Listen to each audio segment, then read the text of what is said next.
네, 제가 2017년 2월에 한원을 수료하고 대한민국에 정착을 하던 도중에 고향에 남겨진 어머니를 모셔오려고 탈북한 지 3년 만에 다시 북한으로 돌아갔다가 다시 오게 되었습니다. 그래서 2번 탈북한 사람입니다. 제가 22살 때 탈북을 하게 되었는데요. 고등학교를 졸업하고 제 어릴 적 꿈이 직업군인이었는데 이제 군복 이민군대에 입대를 못하게 되어가지고 그곳에서 평생 월급도 제대로 못 받는 노동자처럼 노예 같은 삶을 살겠구나 라는 생각이 들어가지고 또 그때 당시에 많이 유행을 했던 그 남한 한국 드라마와 영화들의 영향을 좀 받아가지고 탈북을 결심하게 되었고요. 또 근처에 저랑 비슷한 생각을 가진 친구가 마침 있어가지고 그 친구랑 함께 마음을 터놓고 우리 아랫동네 가자라고 서로 마음을 합쳐가지고 탈북을 시도하게 되었고요. 저희가 한국에 먼저 와 있는 친척이 없다 보니까 그 한국까지 오는 루트를 찾는 게 좀 많이 어려웠어요. 그래서 친구랑 남한에 먼저 가족 중에 지인이 먼저 가 있는 사람을 찾아서 그 친구를 압록강을 우리가 건네주고 그 사람의 가족이 우리도 데려갈 수 있게 얘기를 잘 해가지고 그렇게 셋이서 넘게 되었는데요. 그 친구가 이제 어쩔 수 없는 상황으로 인해서 혼자만 먼저 와버리고 저랑 함께 한국으로 가자고 약속했던 저 친구가 그 친구랑 둘이서 제가 오게 되었습니다. 그때가 2016년 5월이었는데요. 중국 산에서 좀 며칠 정도 헤매고 고생을 하다가 중국에 들어와서 선교 활동을 하고 있는 기독교인들의 목사님들의 도움을 받아서 예수제자 훈련원이라고 불리는 예제원이라는 곳에서 지금은 다 없어졌으니까 편하게 얘기할 수 있는데 그때 당시에는 중국 칭항도에 있었어요. 그런 센터에서 3개월 정도 성경 공부를 했습니다. 그 과정을 거치고 다른 세터민들처럼 탈북민들처럼 중국 쿠밍을 거쳐서 라오스, 태국까지 갔다가 오게 되었습니다. 제가 이제 남한에 와서 많은 사람들에게 그 드라마나 영화를 봤다고 해서 제목을 알려줬는데 한국 사람들은 정작 그 드라마나 영화를 안 봐가지고 그때 충격을 받았던 기억이 있고요. 그때 많이 봤던 거는 검사 프린세스라는 드라마와 태양을 삼켜라 라고 배우 지성 씨가 연기했던 거랑 뭐 상속자들 그런 것들을 많이 보았습니다. 그 드라마마다 좀 꽂힌 포인트가 다르긴 한데요. 검사 프린세스 같은 경우에는 그 김소연 배우님이 스키를 타는 장면이 있어요, 초반에. 그걸 보면서 제가 북한에 있을 때 그 삼지연에 있는 스키장에 한번 가봤었는데요. 스키가 막 사람들이 넉넉하게 대여를 할 수 있을 만큼 장비가 구비되어 있지도 않았고 갑자기 단어가 생각이 안 나는데 그 산에 올라가는 케이블카 같은 거 있잖아요. 그것도 잘 전기가 끊겨서 운행도 안 되었었고 한마디로 좀 제대로 시설이 관리가 안 됐었는데 그 김소연 배우님이 막 스키 장비를 옷이랑 풀세트로 빌려가지고 스키 타는 장면을 보면서 되게 저런 문화생활을 나도 한 번쯤은 좀 누려보고 싶다라는 생각을 했었던 것 같아요. 그리고 그 상속자들 그 드라마 같은 경우에는 뭐 현실성이 좀 떨어지는 것 같긴 하지만 그럼에도 불구하고 저도 남한에서 태어났더라면 저 친구들처럼 좀 열심히 공부를 할 수 있지 않았을까. 집안이 많이 가난하더라도 그런 생각을 했었던 것 같고요. 태양을 삼켜라 같은 경우에는 좀 제가 진짜 좋아하는 인생 드라마인데요. 주인공이 고아로 태어났음에도 불구하고 아무래도 드라마다 보니까 극적인 스토리이긴 한데 뭐 살인자의 누명을 쓰기도 하고 아프리카에서 용병을 하기도 하거든요. 근데 그런 스토리 속에서 고아인 그 친구에게 기회가 있다는 사실이 좀 놀라웠던 것 같아요. 그래서 그 친구가 청춘 시절을 20대를 다 바쳐서 결국에는 본인이 원하던 꿈도 이루고 여자친구의 꿈까지 이뤄주는 걸 보면서 적어도 저기에서는 노력한 만큼의 어떤 결실이 있구나라는 그런 걸 깨달았던 것 같습니다. 여기 분들에겐 너무나 당연한 거긴 한데 저희는 그 당연한 걸 못 누리고 살다 보니까 그 북한 영화랑 대조적으로 바라봤을 때 실감나게 와닿았던 거죠. 일단 그 처음에 말씀드렸던 예수제자 훈련원 예제원이라는 곳에서 남한에 먼저 온 선배님들의 이야기도 많이 들어서 그 국정원이나 하나원에서의 생활이 막 엄청 새롭거나 그렇지는 않았고요. 다만 기대했던 것만큼 그 이상의 어떤 좀 행복감은 있었던 것 같습니다. 먼저 인천공항에 내렸을 때 마중 나왔던 국정원 직원분들의 그 첫 멘트 같은 거라든가 뭐 대한민국에 오신 걸 환영합니다. 그동안 고생 많으셨습니다. 라든가 그냥 그분은 어무차 하는 말씀일지라도 듣는 저희 입장에서는 조금 많이 감사한 부분이었던 것 같아요. 누군가가 저희들의 삶을 뭐 지켜보고 뭐 기다려준 것처럼 마냥 참 첫 시작에 따뜻했던 것 같고 막상 국정원에 도착을 하기 전에 먼저 피도 뽑고 뭐 신체 검사 같은 걸 하거든요. 그 과정을 다 마치고 들어가면 이제 옷도 다 진짜 홀딱 벗고 새 옷을 다 그 안에서 단체 추리닝 같은 걸 갈아입고 그때 이제 새로운 시작이다 라고 실감이 났었던 것 같고 뭐 남한에 친척이 없는 경우에는 조사가 좀 며칠 정도 더 받을 수 있다는 걸 들어가지고 좀 성실히 임해야겠다 그런 생각들을 했었던 것 같고요. 그 생각했던 거랑은 다르게 한 달 정도 먼저 대기반이라는 곳에서 그냥 먹고 놀기만 할 수 있게 냅두더라고요. 그래서 그곳에서 가끔 책도 보고 영화도 보여주고 오후에 한두 시간 정도는 좀 배구나 농구 같은 운동을 할 수 있게 해줘가지고 그 부분이 좋았던 것 같고요. 다른 저랑 같이 있었던 뭐 형들이나 다른 사람들은 뭐 담배를 하루 한두 대씩 식사 시간 후에 한 대씩 나눠주는데 그걸 참 좋아하고 기다리시더라고요. 저는 담배를 안 피워가지고 저도 받았다가 그 형들에게 주곤 했는데 좀 그런 소소한 어떤 즐거움들이 있었던 것 같습니다. 그리고 그 대기반 1개월을 마치고 조사는 막상 일주일에서 열흘 정도로 짧게 끝났던 것 같고요. 구글 지도에서 저희 고향을, 제가 살던 동네를 위성지도로 사진으로 보여주는 부분이 좀 신기했었고, 빨리 사회에 나가서 일을 열심히 해서 고향에 남겨진 어머니를 모셔와야겠다, 그런 생각들을 했었던 것 같고, 그거 조사 마치고 나면 또 종료반이란 곳에서 1개월 정도 있거든요. 그때는 그냥 하나원에 빨리 가고 싶어서 그런 생각들을 하면서 계속 남은 시간 책 보고 운동하고 그랬었습니다. 하나원에 가서는 제가 강원도 화천에 있는 남자 하나원에 가가지고 그곳에서의 생활은 오히려 조금 더 좀 풀어놓은 자유로운 더 형태였고요. 아침 6시에 운동장 한 바퀴 뛰고 나서 조례 같은 거 하고, 오전에는 남북한의 어떤 차이에 대한 어떤 문화 교육들을 받았었고요. 그리고 주민등록 어떤 절차들을 등록하는 그게 저희가 하나원에 있는 12주 동안 진행이 된다고 하더라고요. 그때 앞으로 사회에 나가서 공부를 할지 일을 할지에 대한 어떤 좀 고민을 많이 했었던 것 같고, 생각보다 빠르게 지나갔었습니다, 그 시간들이. 제가 북한에서 특별히 막 갖고 온 물건은 진짜 손가락 크기만큼의 아버지 사진이 한 장이 있었고요. 그리고 다른 물건은 없었습니다. 제가 2019년 5월에 어머니를 모시러 가게 되었는데요. 사실 북한에 넘어가려고 갔었던 건 아니고요. 제가 어머니를 모셔오기 위해서 돈을 벌면서 늘 했던 생각이, 제가 탈북을 할 때 너무나 무서웠던 기억이 있기 때문에 어머니는 좀 심장도 약하시고 하시니까 또 저보다 더 두려움을 많이 느끼실 거라고 생각을 해서, 강을 건너오실 때 그래도 제가 마중을 마냥 나간다면 조금 덜 무서워하지 않을까라는 생각 때문에, 그리고 또 어떤 변수가 있을지 모르니까 그런 상황을 대비하기 위해서 제가 중국에 연길에 가 있으려고 사실 계획을 했었고요. 그렇게 시작을 해서 중국 연길에 가게 되었는데, 약속했던 북한 브로커가 어머니를 정해진 날짜에 압록강을 도강을 시켜주지 못해가지고 거기에서 제가 기다리다가 돈을 좀 많이 쓰는 상황이 되었어요. 중국 브로커들을 제가 이제 사람들을 불렀는데, 고용을 했는데, 그분들이 하루하루 날짜가 지날 때마다 더 많은 돈을 요구하기 시작했고, 그 친구들을 제가 데리고 연길에서 제 고향 맞은편인, 해산시 맞은편인 중국 장백현까지 나갔었는데, 결국 나중에 그 친구들이 다 돌아가 버렸거든요, 일을 해야 된다고.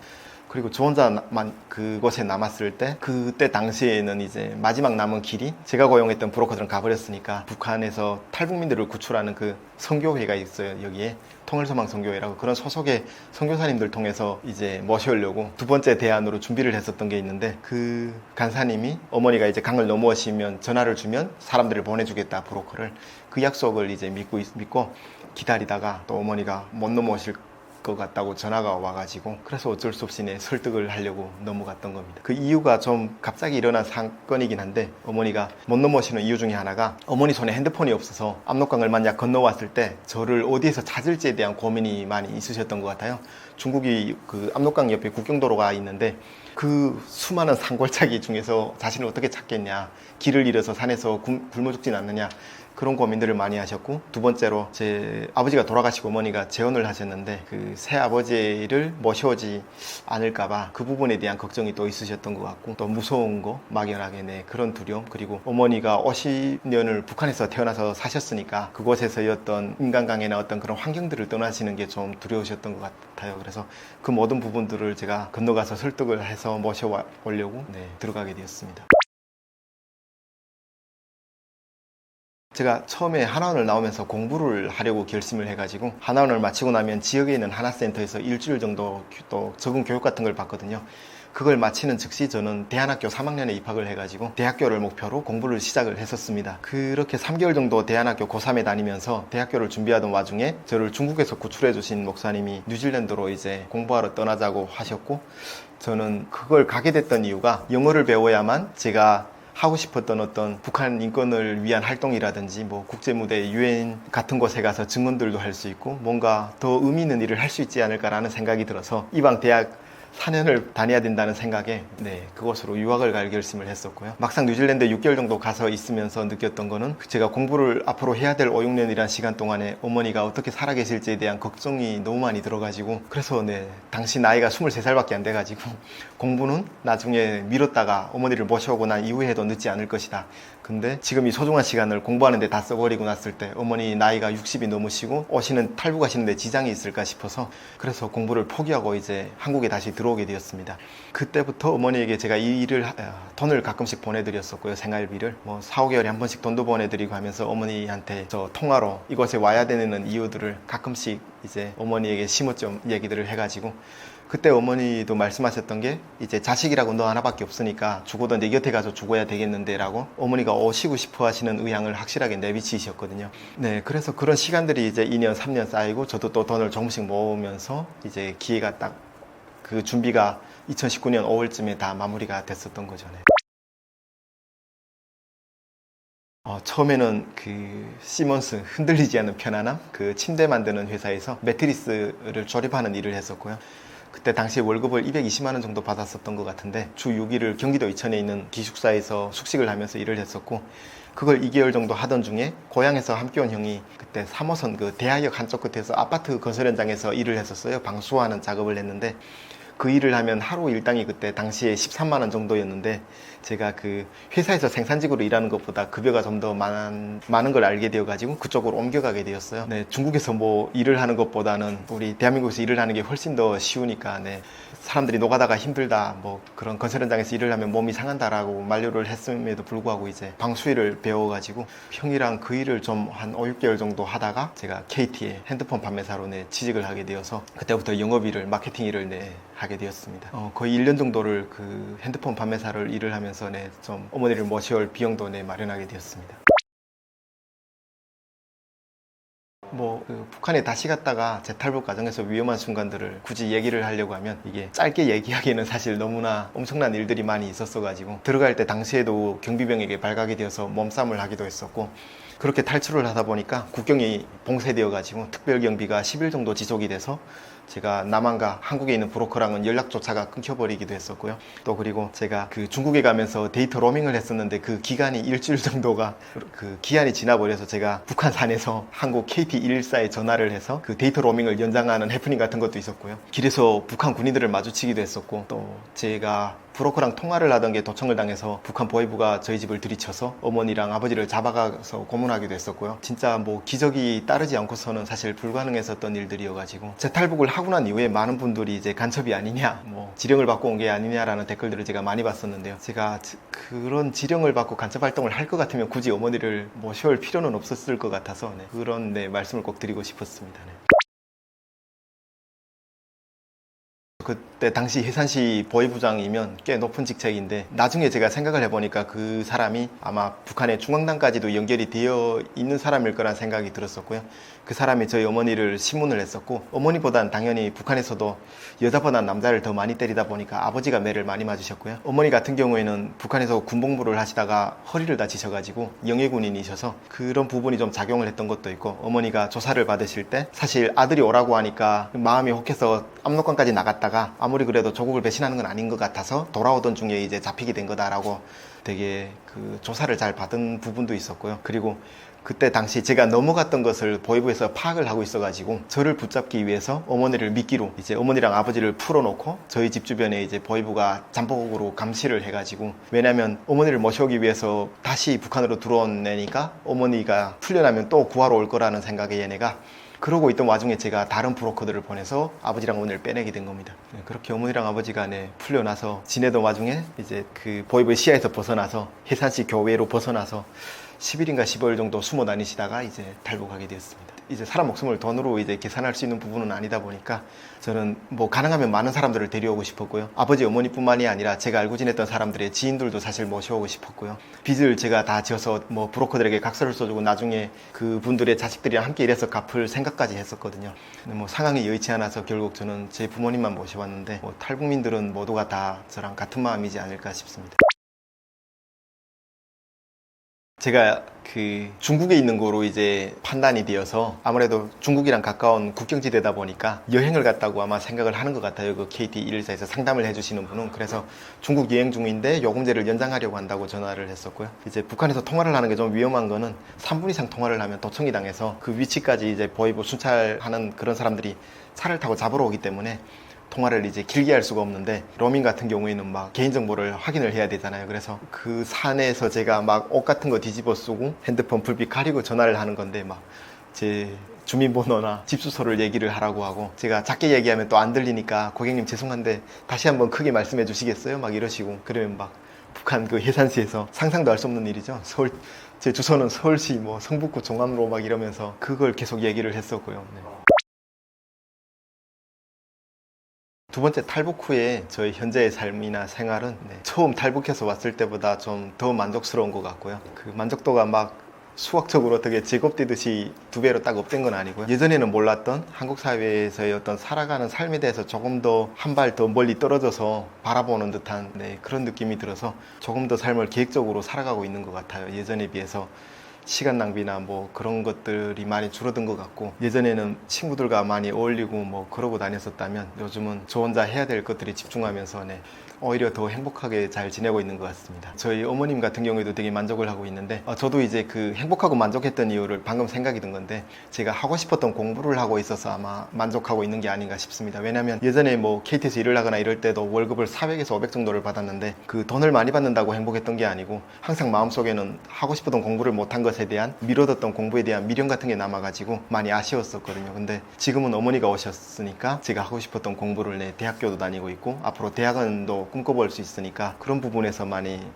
행복감을 느끼는 것 같고요. 저희 어머니도 지금 저희 권유로 어머니가 서울사이버대학교를 졸업을 하셨고 지금은 대학원에서 심리상담학 석사과정을 하고 계시거든요. 그리고 어머니가 20대 때 그 연극을 조금 하셨었는데 그때 못다 이루셨던 꿈을 지금 시니어 배우로 도전을 하고 계시고, 어머니도 엄청 행복하게 잘 지내고 계십니다. 그리고 아버지 같은 경우에도 열심히 일을 하고 계셔서 저희 어머니나 저한테 정신적으로 많이 버팀목이 되어주시고 있고요. 지금은 저희 가족 3명 다 행복하게 잘 살고 있습니다. 인생 2막 성공적인 것 같습니다. 탈북을 해서 오던 와중에 그 태국에 있는 난민 수용소에서 2개월 정도 있게 되었는데요. 저는 그때 당시까지만 해도 세상에서 제가 제일 어렵고 불쌍하고 막 힘들고 그런 사람인 줄 알았거든요. 근데 그 안에서 거의 100명, 130명인가 넘는 그 탈북민들을 보면서 그 모든 사람 한 명 한 명이 다 각자의 아픈 스토리를 가지고 있고, 그들의 이야기를 들었을 때 나만 힘든 게 아니었고 어쩌면 나보다 더 힘든 사람들이 많다는 걸 처음 알게 되었고요. 그래서 그들을 위해서 뭔가 일을 하고 싶었고, 또 그때는 정보의 부족으로 인해서 그냥 막연하게 통일부 같은 곳에 취직을 해서 이 사람들이 어떤 상처를 좀 보듬어주는 그런 일을 하고 싶다라는 생각을 했었던 것 같습니다.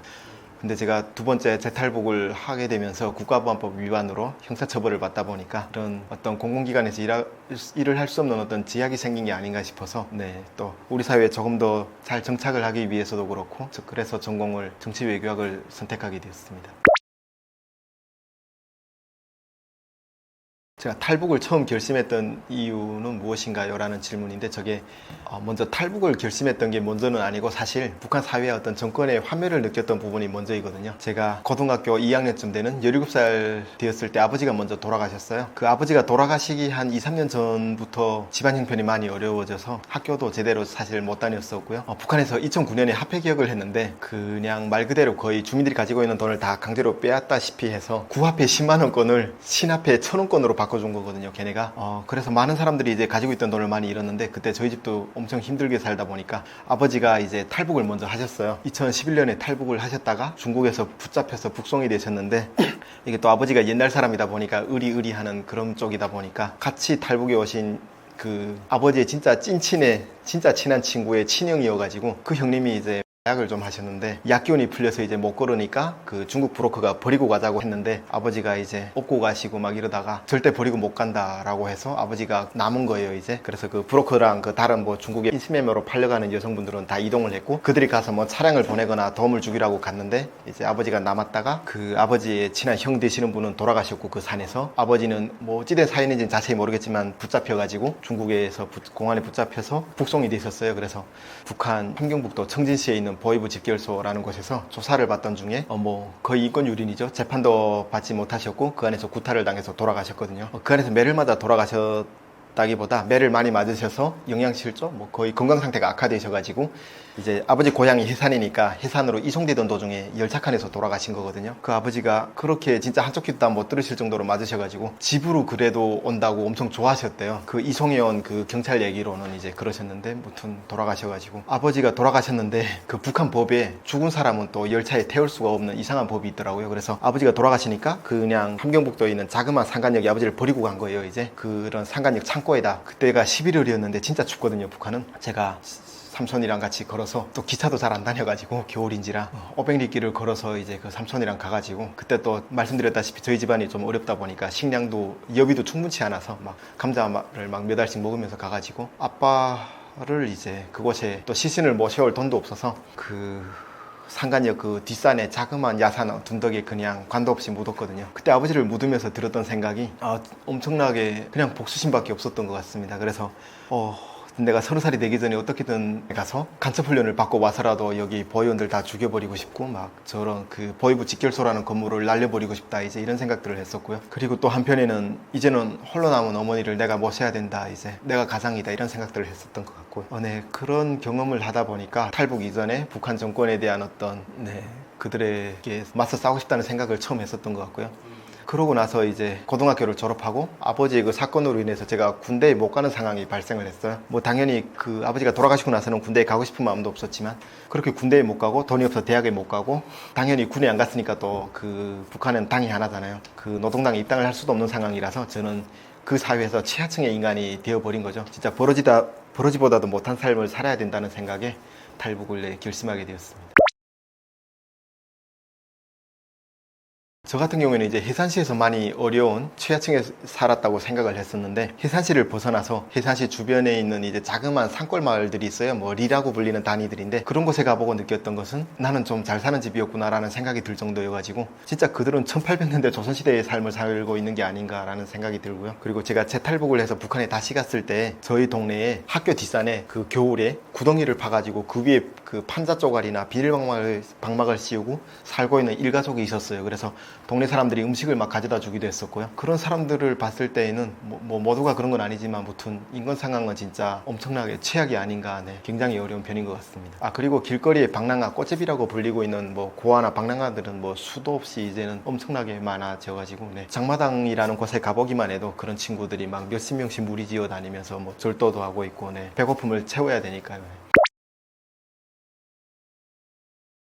일단 북한 사람들이 뭐 고등학교 졸업에 어떤 의무교육을 받았다고는 하지만 어떤 사회에 제대로 된 법을 아는 사람이 없다 보니까 뭐 길거리에서 여기로 말하면 경찰 그들의 보안원인 사람들이 뭐 아무런 이유 없이 지나가는 사람의 어떤 소지품을 검사를 한다거나 뭐 자전거 타고 오는 사람을 불러서 벌금을 받는다거나 어떤 억울한 일을 당해도 대항할 길이 없는 거죠. 그리고 방금 말한 보안원이나 군인 같은 어떤 공공기관의 어떤 제복을 입은 사람들에게는 구타를 당하거나 어떤 일을 당했을 때 좀 불리한 쪽에 입장에 설 수밖에 없는 상황이고 그리고 이거는 뭐 직장인들에 좀 관한 건데 예를 들어서 자그마한 해산시 내 어떤 기업소의 지배인이라고 할지라도 그들이 모이는 회의에 가면 시당 책임비서나 어떤 이런 사람들이 바로 반말로 야이 뭐 하는 새끼야 하면서 욕을 하면서 회의를 진행을 하고 있고요. 뭐 검사나 뭐 어떤 권력을 가진 사람들이면 더 말할 여지도 없는 부분이라서 거의 일상적인 인권 침해인 것 같습니다. 정치범 수용소 같은 경우에는 이제 저런 곳에 들어가면 진짜 1년을 버티면 뭐 뼈만 남은 상태로 살아갈 수 있다고 하는데 거의 대다수의 사람들이 1, 2년을 못 버티고 다들 죽는 걸로 알고 있어서 저도 가보지는 않았으니까 근데 저 같은 경우에는 아버지가 조사를 받는 도중에 그렇게 돌아가신 것만 봐도 그 현실은 상상 이상으로 어려운 것 같습니다. 공개 처형 같은 거는 뭐 1년에 몇 번 정도 일어난다고 뭐 딱 통계적으로 말씀드릴 수는 없지만 그래도 흔하게 심심치 않게 들려오는 것 같습니다. 공개 처형보다는 공개 재판을 일상적으로 많이 진행을 하고 있어서 왜냐면 탈북자들이 중국에 건너갔다가 많이들 붙잡혀서 북송이 되거든요. 그런 사람들을 이제 공개 재판을 해서 노동단련대에 보내거나 뭐 저런 수용소에 보내거나 이러니까 북한 내 여성이나 아동의 인권 상황은 북한에서의 여성들의 삶은 남자들보다 더 이하의 삶을 살고 있는 것 같아서 많이 안타까운 것 같고요. 거의 뭐 북한의 모든 가정들의 생계는 여성들이 짊어지고 있어서 뭐 아동들도 뭐 제대로 된 어떤 배울 권리나 이런 부분들을 못 받고 있는 편이고 여성 같은 경우에는 뭐 어떻게 말씀을 드려야 될지 모르겠지만 많은 어려움이 생활 내에서 있는 거고 화장품이나 뭐 일단 뭐 샤워실이 따로 없는 부분에서만도 불편할 것 같고요. 일상생활에서 저 아동들도 만약 우리나라에 온다면, 대한민국에 온다면 다들 금쪽이가 되지 않을까 싶을 정도로 많이 어렵습니다. 부모로부터 구타를 당하기도 하고 하니까. 그리고 특히나 더 취약한 계층이 있다면 아무래도 장애인이나 뭐 이런 사람들이 아닐까 싶은데요. 네, 그리고 뭐 전과가 있는 사람들이 아무래도 더 힘들게 살고 있는 것 같습니다. 탈북민 많은 분들이 다 여성분들이다 보니까 그들이 한 어떤 증언 같은 것들을 많이 찾아보아도 이제 그들이 어떤 삶을 살았는지 좀 짐작을 할 수 있긴 한데, 보통은 뭐 중국에서 당한 어떤 인권 침해에 대한 증언이긴 한데 거의 비슷하다고 보셔도 될 것 같습니다. 제 생각에는 북한 주민들이 자신들이 인권 침해를 당하고 있다는 사실을 인지를 하고 있는데 애써 부정하고 있는 게 아닌가, 그렇게 생각을 하고요. 본인들이 인권 침해를 당하고 살고 있다고 이제 본인들이 인정을 하게 되면 뭔가 더 비참할 것 같아서 저들이 애써 아닌 척하고 뭐 국가에 충성하는 척 그렇게 살아가고 있는 것 같습니다. 북한에서 이제 뭐 평등권 같은 걸 이제 가끔 얘기하는 그런 것들이 있는데, 그거는 주민들이 해당한 얘기고, 이제 김일성이나 그 일가의 어떤 엘리트 계층, 집권 계층은 이제 신인 거죠, 걔네는. 그래서 저들은 그냥 이미 세뇌를 당할 대로 당해가지고 그 소크라테스의 비유처럼 동굴 속에서 나오려고 하지 않는 그런 사람들인 것 같습니다.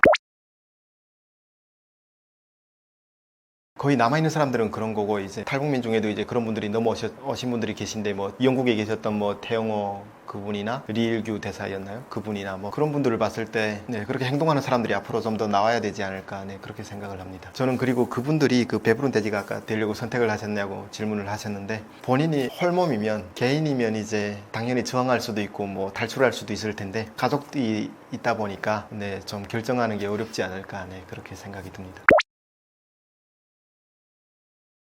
어제 그 뉴욕 그 유엔 인권 그 증언을 하시는 탈북민 두 분의 영상을 보았었는데요. 오늘 아마 신문 기사들이 많이 나온 것 같은데, 그 강규리라는 분과 한 분 성함을 잊어버렸는데, 그 두 분이 아무튼 그 유엔 무대에서 북한의 어떤 인권 침해를 당한 사례들을 증언을 했었는데요. 그 북한 대사가 김성이라는 그 조금 험악하게 생긴 사람이 나와서 그들을 조국과 부모 형제도 모르는 배신자고 인간 쓰레기들을 왜 증인으로 이 자리에 세웠느냐라고 이제 얘기를 하더라고요. 보는 순간 진짜 엄청나게 화를 느꼈고요. 저는 김정은보다 그런 자들이 더 나쁘다고 생각을 합니다. 왜냐하면 본인들도 잘못했음을 느꼈을 텐데 그런 행동을 하는 게 참 화가 나는 것 같더라고요.